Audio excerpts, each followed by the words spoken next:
Okay. So I move around a lot, so I'm using the lapel mic. Hope everyone can hear me.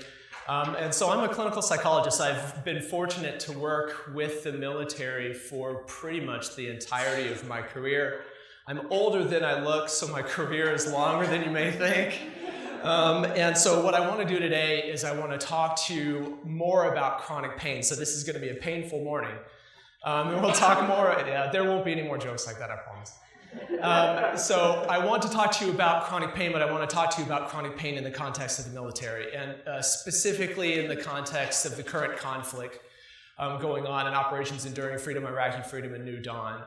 And I'll talk you through how pain has become very complex and actually phenotypically different than what we're used to. And then I want to use that as a way to scaffold how we're going about approaching this from an integrative perspective. So I'm an integrator, so my goal here is to work with you all to let you know how you might be able to team up with a guy like me to get the most out of arts as an intervention for this population. So as a quick overview, I'll just start by talking about the relevance of arts to the military. This has been educational for me preparing for this. This is not something that I've thought a lot about before. And as I was going through it, I was realizing that arts have actually been integral to military life since the very beginning of military function. And so I'll talk to you a little bit about that, and we'll come back to that a little bit later as I talk about how and why art might be used. We'll talk about the relevance of arts to pain and trauma. And there are a number of different ways that arts can be used, both diagnostically and interventionally. And I'll actually use some examples from a patient of mine to demonstrate that.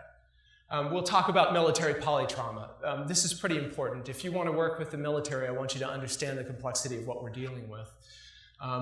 Then we'll start to talk about the nuts and bolts of integrating art into intervention. And what I'll then do is use one of my past and current studies as an example of how you take something like a complementary and alternative medicine and integrate it meaningfully into other disciplines to try to, the military term would be to be a force multiplier.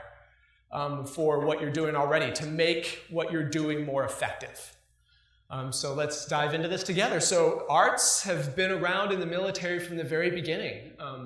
Probably some of the earliest examples in our country, in the United States, would be the use of the side drum to keep time in the military and to also improve morale and motivation among the troops.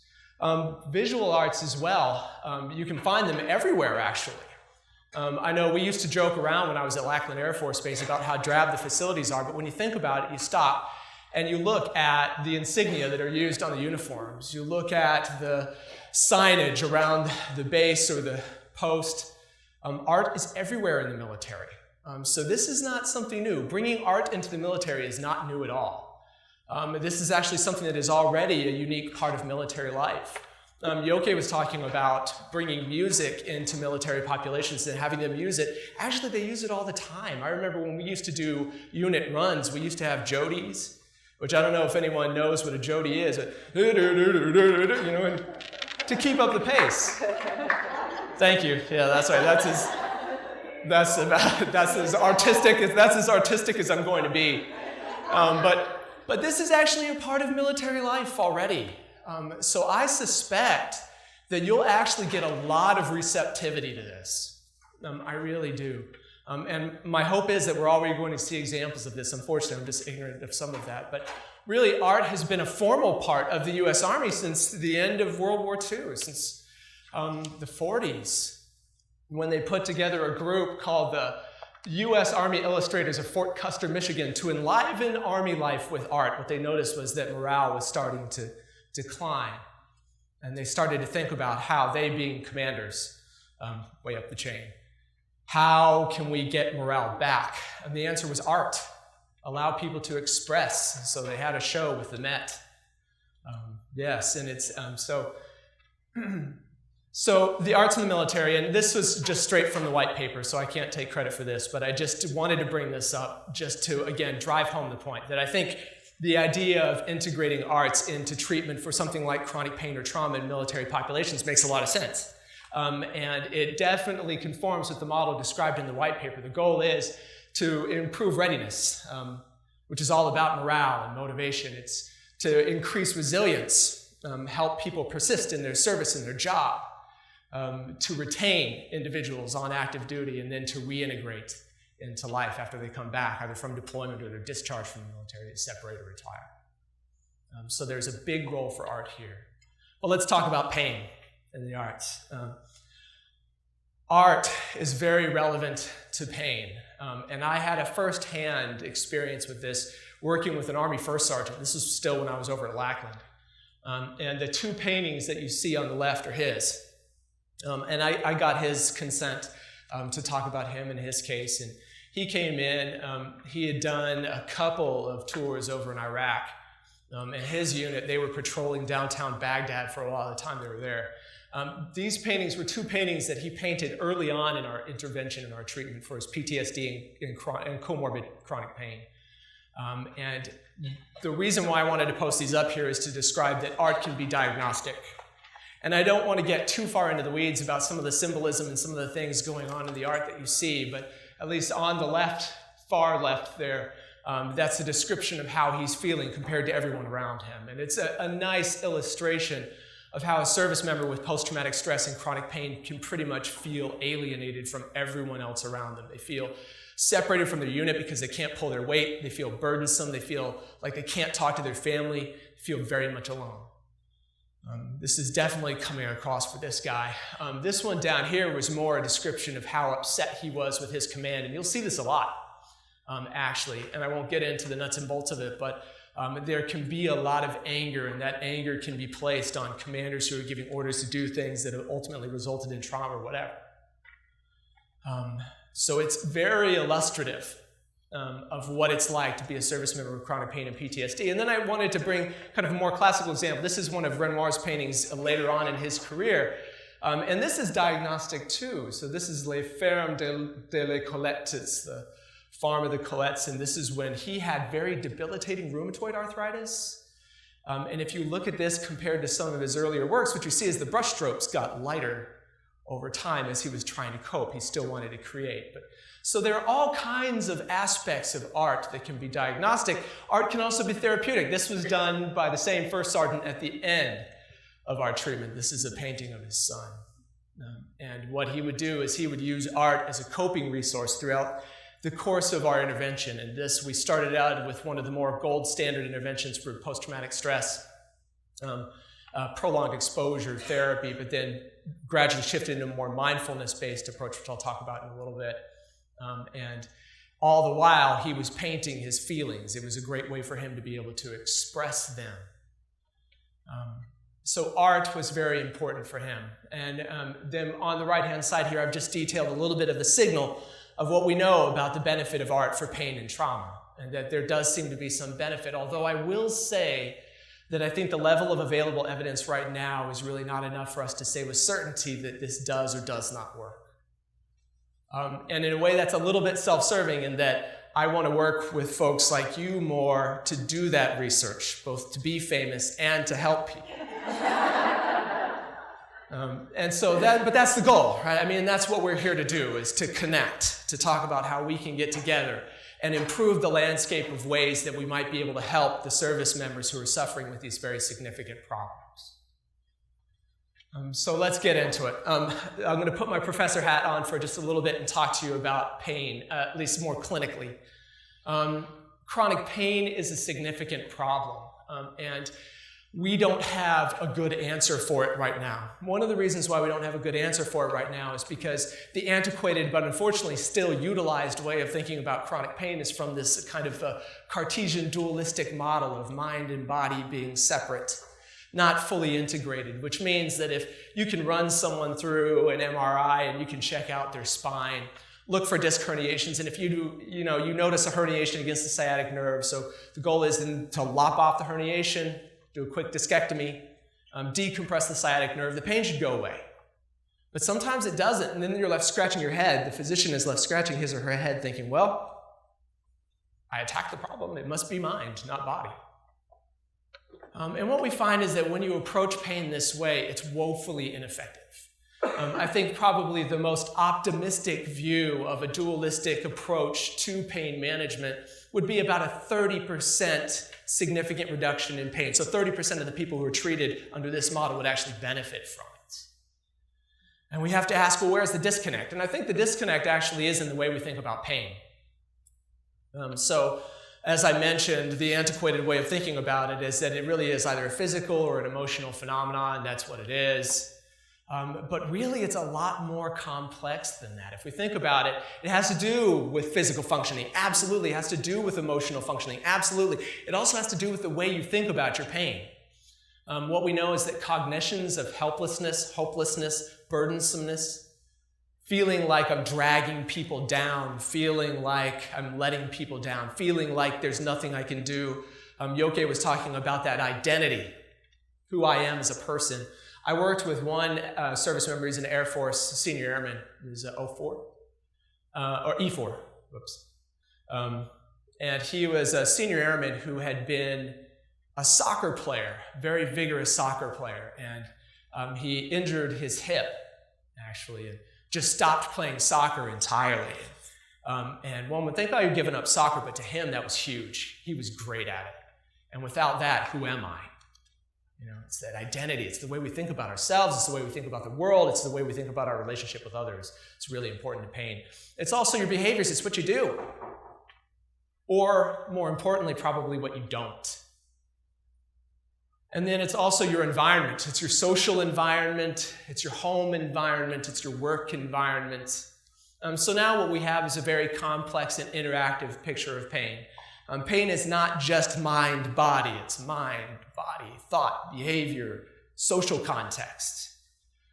And now that we know and understand and respect the complexity of chronic pain, we have to ask, well, then is OxyContin going to do it? I mean, it might work on the physical stuff and then lay waste to these other four dimensions. The answer is no. Narcotic medications are not the answer. I think it needs to be more than that. So let's talk about pain in the military. And Yoke already touched on a lot of this, but chronic pain is a huge problem in the military now and growing over time. And I won't go through all of this. I'm sure everyone is hooked on phonics. You can read the slide, but we're seeing a lot of chronic pain, more than we have in the past. And if I was being a little more didactic here, I would ask you to tell me why, but instead I'll tell you, since that's why I'm here. So the first reason why we're seeing more of it is wounding patterns have changed over time in combat. And if you think about the nature of warfare, starting back from World War I, World War II, moving on in the future to now, what we see is that there are significant differences in the way people are getting injured. Whereas before you might have been dealing with, in World War II, you might have been dealing with a lot of gunfire, some munitions.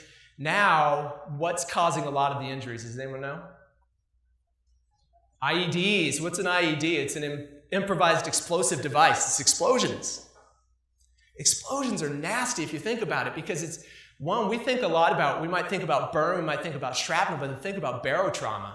You have a shock wave that comes out and wreaks havoc on the brain. Think about all the particulate matter that's kicked up when something explodes out in the desert. People are breathing that in. Then what happens to a person? There are all kinds of problems that can occur. So these IEDs are really problematic. So wounding patterns are changing, and I'll describe that with a little more depth here in a couple of minutes. So I already talked about, I buried my lead. There's IEDs. Body armor. Our body armor is great at doing what it's supposed to do, which is to protect the head and the abdomen. Fantastic at that. And the reason why we're protecting those areas is why? To keep people alive. So if I have my head and my abdomen protected, where am I getting a lot of trauma now? Extremities, right? My legs and arms are not protected. So we're starting to see a little bit of an uptick in extremity pain over time. Part of that is due to body armor, but I'm sure there are some people in here who have worn body armor. If you've ever worn it, that stuff is heavy, and think about wearing it all the time for a year. That can be problematic too. So that actually will increase the incidence of spinal pain. Think about travel, transport. in a deployed setting. Bumping around in these vehicles, bumping around in these helos, the helicopters flying around. I've worked with a lot of folks who've had some pretty significant problems with their back because of flying around in helicopters a lot. And then finally, one of the reasons why we're seeing a lot of chronic pain is because our medics are awesome. They're doing a great job at getting people out, getting people patched up, and getting people back home fast. The side effect of that is that people who might have died before are living now, and what they're living with is what we have to deal with. So chronic pain in the military is unique. We have a lot of IED injuries. The casualties have dropped, and now we're having a lot more extremity trauma. And if you look, one other thing I wanted to point out here is that, so these are kind of rates of wounds to different areas over time across different conflicts. And the one I really want to point out, though, is head trauma. We're getting a lot of traumatic brain injury, too. And so now we've got a picture of pain that's really complex and really costly. These numbers are old. And I'm sorry, the one I'm most interested in is actually that first bullet there. Mike Firestein, who's over at USIS, the Uniformed Services University for Health Sciences. I always get tripped up on the USIS acronym. But he is nearby, and Mike Firestein worked with a couple of other folks to ask, how much does it cost the military for one person, one service member, to be discharged on disability and to get paid disability benefits for the rest of their life and to receive treatment through the VA? And for each person who goes through this, it's $250,000. That's each person. Now multiply that by hundreds of thousands, and the number is too much for my psychologist's brain. It's a lot of zeros. It's a very costly problem. And now what we get is this problem of polymorbidity. So now it's not just that we're getting chronic pain, and chronic pain is complex enough. Now we're getting chronic pain that's showing up in the context of a traumatic brain injury and or post-traumatic stress. And when that happens, we have a clinical picture that starts to shift. One of the reasons why I got interested in polytrauma in the first place was when I was at UT Southwestern, I worked with Adam Starr, who was an orthopedic surgeon there. And he was working with this group called LEAP, which is a lower extremity pain group. And they were looking at trends in their data. And what they noticed was that there was a certain subsection of all of their patients who weren't responding to any pain intervention whatsoever. And they did everything they could to try to figure out who these folks were. And when they dug down into their data a little more deeply, what they found is that almost to a person, the people who were poor responders were the people with PTSD.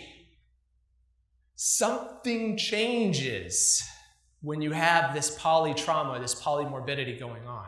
Something becomes different about chronic pain. And now we've got two problems to solve. One, how to intervene with the pain in the first place, and two, how to intervene with the pain when it takes on an extra dimension of complexity. Sorry to be Debbie Downer, but at least we have a good starting place, so we know what we're dealing with. And so let's talk about how frequently these things co-occur. There was a study that was done by Henry Liu, John Otis, and a bunch of really great people up at the Boston VA. And what they were doing was they were looking at patients who were presenting with at a polytrauma rehab center, and they wanted to see, well, what are they showing up with? How often do these things really co-occur? And what they found is that about almost 60% of the time, if a person has chronic pain, they're going to have PTSD as well. About 55% of the time, if they have pain, they'll have traumatic brain injury. And about 40-something% of the time, they're going to have all three. So this isn't isolated. It's not just that there are a few people who are experiencing these polytraumatic problems. This is a lot of people experiencing this. And I won't go into the explanatory models, but this is just a short list of all of the reasons, all of the mechanisms that we think might be driving polymorbidity and why a person with pain might be less responsive. Probably for me, though, the most formative was I was talking with Patricia Riesick. She's at Duke now. She was at the Boston VA, and she's a world-renowned PTSD researcher. And I was talking with her as part of our Strong Star meetings about, well, why do you think this is? And she said, well, if you have PTSD, just to give you another layer of clinical thinking about this, if you have PTSD in the military and you have chronic pain in the military, one, which one do you think is more which one do you think is less desirable? Which one do you think people don't want to talk about openly? It's the PTSD, right? So there's stigma around it. It can be stigmatized for some of these folks. I hope that that's loosening up. Chronic pain can be a little more medicalized, though. And if you have an individual with chronic pain who gets an opioid narcotic drug, will a narcotic drug address PTSD, do you think? Oh, sure, it's not rehabilitatively, but it will certainly prevent a person from having to confront their trauma. And so what you get is a lot of individuals who are using pain care to act on their PTSD. Interesting. So very complex, this comorbidity. And so where do we start then? So let's start by talking about the pain intervention in the military. So I was very blessed to be a part of a group working out of Lackland Air Force Base for a long time, from about 2003 to 2008. And we were working on the largest DoD-funded study of an interdisciplinary pain management intervention program in the military. And I want to talk to you a little bit about it. It's the FORT program. We're big on our acronyms. We had the whole Strong Star acronym, which I don't know how Alan thought that up, but that was masterful. But we had the Functional Orthopedic Rehab Treatment Program. So this is an interdisciplinary pain management program. It used physical therapy, psychology, nurse case management, and anesthesiology pain medicine. And we all worked together to address chronic pain among military members. Probably one of the most significant parts of this is that we de-emphasized this whole idea of pain ratings. Get the pain rating down. That's why I have pain ratings in a little crosshash there. No, don't talk about that. We don't want people thinking about their pain, because when you think about any stimulus, it becomes more relevant to you. So stop thinking about your pain. The goal is to be more functional, is to be active. And so here's all the different components of it. Another big part of this is the quantification of function. We measure everything. And there's a clinical reason for that, along with a research reason, which is when people change, when they improve, we want them to know it. It's part of that empowerment. It's part of that identity. It's part of that efficacy. I feel like I can actually do something about my pain now. There's something magical about it. So we put this program together, and it went really well. It went really well. We saw significant reductions in surgeries. We saw significant reductions in opioid medication use. Everyone who came in was using opioids when they started. Half of them stopped after the 3 weeks were over. And we saw no medical boards among the people who completed the FORT program. The TAU, that's treatment as usual. I'll talk a little bit about that comparison in a minute. And we saw no ER visits for pain management for our folks. So it went really well. The problem here is that we were looking at a sample of service members who weren't being deployed because of the disability associated with their pain. So this is not representative of the folks who are being treated right now. There was no polytrauma in this sample, so it's not really emblematic of what we're dealing with right now. And opioid use really wasn't measured with any kind of refinement at that time. We were looking at it dichotomously. We also had a Strong Star study that Bob Gatchell did, where he was looking at a CBT-based, so the FORT program was based on cognitive and behavioral therapies, which is kind of mainstream psychology. And what Bob did is he kind of lifted that CBT out of the FORT program, added a small exercise component to it, and then tried it in this polytrauma population, and it fell flat. It went nowhere. Like the outcomes, this is a 4 or 5 year study, and what we found is that the outcomes of CBT for this group were just nothing. We had at one point talked to the FORT completers, asked them, what did you think was useful? And to a person, not a lot of them really thought highly of CBT, which actually kind of bucked what the research was telling us to do, which was that cognitive and behavioral therapies were the answer. Maybe not. So why should we bother trying to improve upon this? Well, one of the reasons why is because when we don't treat pain well, outcomes are terrible. An individual who comes in is treated in a medical environment, in a psychological environment for chronic pain. It fails. They won't go to work. If they go to work, they won't stay at work. My dissertation was around this group of kind of treatment failures and what happens to them in terms of seeking other treatments and generating costs associated with those treatments, seeking surgeries, ER visits, high-cost interventions for pain management. What we find is that folks who fail treatment do a lot of that. And then Barbara Turner, she's a family medicine doc who's at the UT Health Science Center with me right now and a good friend. She just published something the other day, actually, talking about what happens if we allow people to persist using opioid medications. And what we see is that we have double the risk of depression, we have a significant risk for suicide, and higher doses and I have morphine equivalent doses, 100 milligrams or more, actually increase the risk for overdose. This is a really big problem right now. So we've got to do something.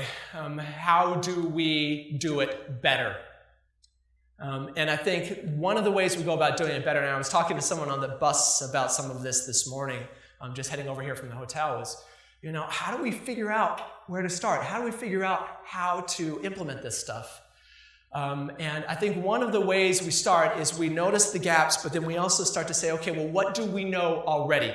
The first thing we know is that polytrauma is really complex, so I think we need to continue to persist with these complex intervention models, which means that I think that arts alone probably is not enough for this group. But I bet if you could roll it up or integrate it into a program of other interventions, it could be something great because it meets the complexity of the problem.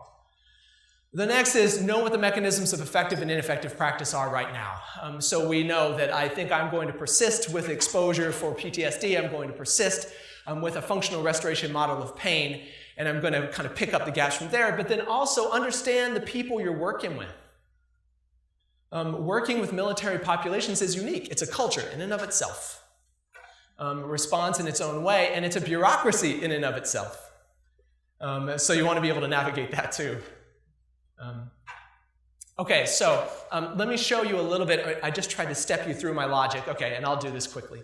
I'll step you through my logic. So first we have this complex program, physical therapy, psychology, medical treatment. I added biofeedback because I'm enamored of it. We could put CBT at the core of that, something that's the tie that binds, give people a way of thinking about all of these things. CBT doesn't work. So even though there's a lot of support, it's starting to fall flat. So where do we go next? We're back to square one with the question mark.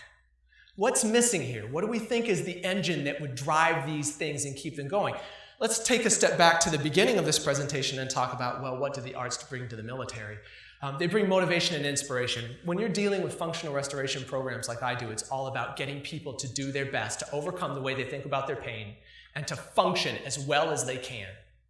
I need them to be motivated, and I need them to be inspired. I need them to get to it. If you do PT, I need you to work hard. Don't limit yourself.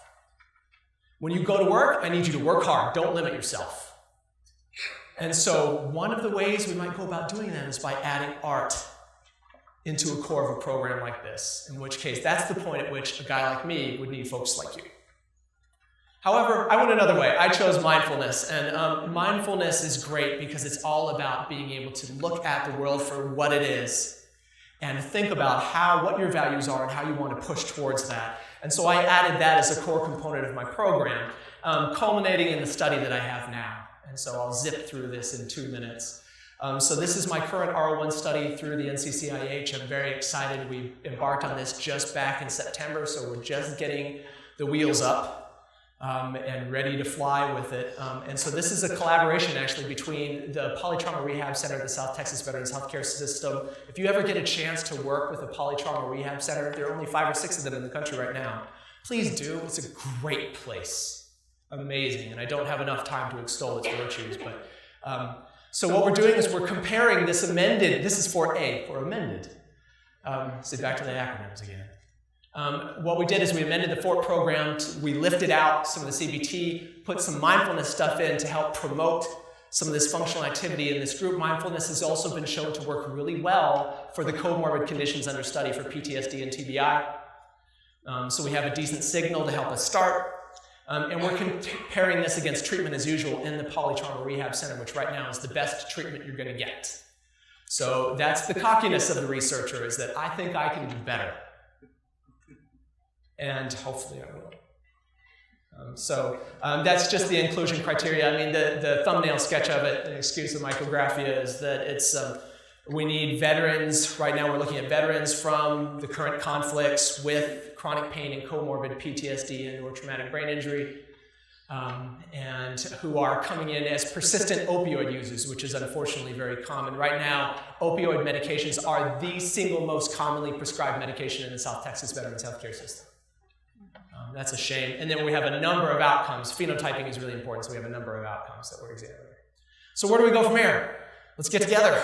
Let's look at our research methodology. Let's see what we can do to improve the basis of evidence that's out there right now. We want people to know what works, and we want to roll this out. But as we heard from the very beginning of this conference, is that be patient with the science. The science is what's going to be the roadmap, and we want our map to be directive. But the way we get going on that is by sitting, talking about it, and recognizing that integrating these things together is probably the best way to attack these really complex problems. So thanks so much for listening to me. I appreciate it.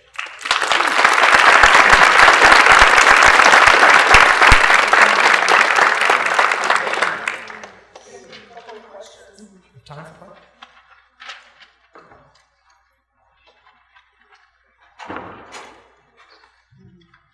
I'm Sunil Iyengar, Director of Research and Analysis at the National Endowment for the Arts. I think we want to make you famous, so... Oh, great. Yeah, I want to be famous.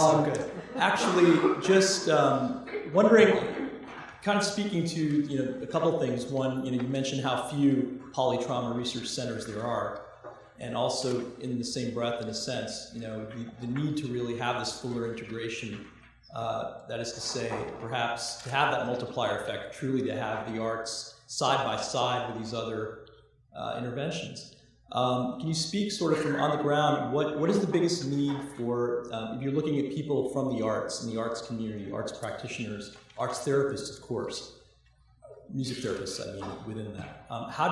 What is the biggest need, do you think, for those of you in your fields, disparate fields, in harnessing that? And it's an abstract question, but it's what we're grappling with, really, what kind of resource would be best for connecting. That's a very relevant question. So, I mean, for someone like me, something like this is very important already. I need to be educated about what the options are. It's very illuminating to listen to Yoke talk about what she's doing and kind of look, and I may see a different mechanism going on in terms of how change is occurring, but if we could put our brains together, we could talk about, well, okay, then how do we classify this? How do we work this into other interventions to really get a lot out of it? I think, okay, great. I saw people getting motivated. I saw people getting active in response to music. Could we take that somehow and pour it into a physical therapy session and get something out of it that way? But in order for me to be thinking about that, I need to know what my options are. And I think I started this journey of coming and talking about this in a state of ignorance and working towards enlightenment, but I think we need to do more to talk. We need to talk more about what each of us are doing and how we might be able to get together. Hi, Nina Krauss, Northwestern University. You talked about use of opiates and how they actually increase depression. Can you speak to the data? Unfortunately, I can't. I could talk to you a little bit about where the data are coming from. This is something that Barbara just published the other day. She actually sent it to me before I got on my flight last night. So I can tell you how the data were derived, but I can't really drill down to much of the meaning. And so what she did is she's an expert in looking at large data sets. So she looked at medical records for over 100,000 patients in the San Antonio area who were taking narcotic medications for pain management, opioids.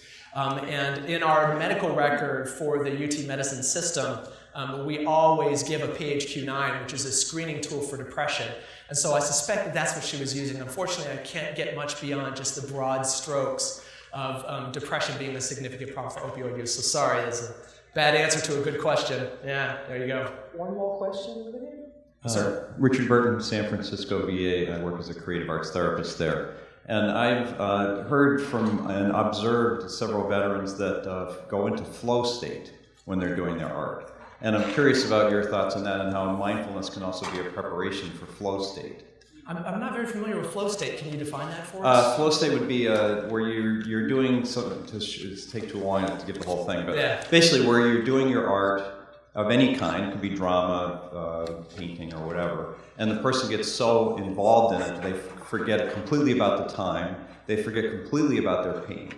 So I didn't realize this until I became a creative arts therapist, and I had a number of veterans come in, and who had chronic pain, and then they were saying, I said, what's going on when you're doing this? Is I notice you're not noticing anything else when you're doing that, and also the sustainability of it is very good because they can take that away from the clinic and use it on their own. So I find it's very portable. So I just curious about that. So we can talk more about it. That's a great question, we can, but mindfulness is, for those who know about it, mindfulness is not about blocking things out, it's about noticing and being aware. And so my suspicion is that mindfulness would kind of coincide with something like flow state, in that you can actually really learn how to be acutely aware of certain things and get deeply involved. And if you think about it, our brains can only handle so much information at one time. And so if you're really involved in your art, there's just not enough space for pain to intrude as it used to.